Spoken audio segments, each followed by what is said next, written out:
Well, look at Batman. I'm a huge Batman fan. For someone who's like the world's greatest everything, detective, crime fighter, he still can't beat the Joker. And I remember I picked up the last issue of Joker War. That was the final issue I ever bought of a Batman comic. Alfred's dead. He's a changed Batman because of this.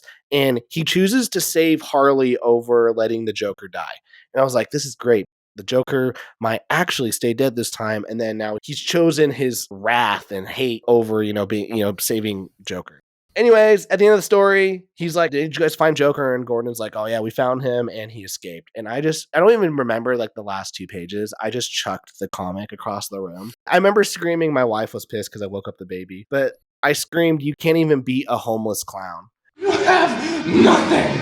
And I think that's the problem with a lot of these mainstream comics. When you have like the world's fastest man, well, he's not the world's fastest man. Everyone apparently is faster than him. You have the world's greatest detective and crime fighter. Well, is he? Because Gotham sucks. And we never let him actually beat someone. Or at least we got to resurrect them somehow. Yeah, Superman, how has he just not ended every crisis? It does get pretty hard to explain it. It's like, okay, they're fast enough that they can basically, like, the Flash can basically jump through freaking time at this point. Batman has enough money to build a secret base that orbits the Earth on a satellite somewhere. Superman could basically just, like, rip the planet in half with his bare hands if he really wanted to.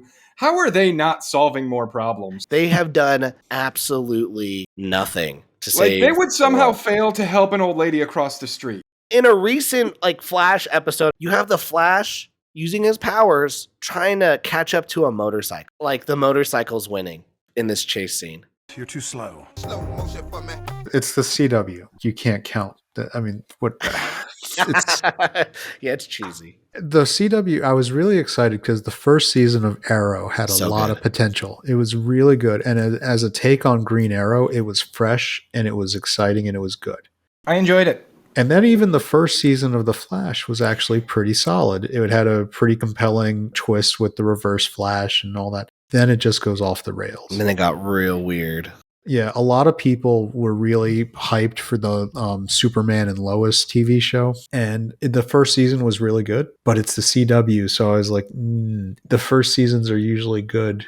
And then it goes bad. And it goes really bad. And I think the problem is Arrow season 1 and 2 were very, I think, gritty. And you saw a side of Arrow where he's like, I'm going to kill. There was just a lot of conflict with his character. And then you bring in the Flash. Now you have to bring in comedy. And now there's comedy.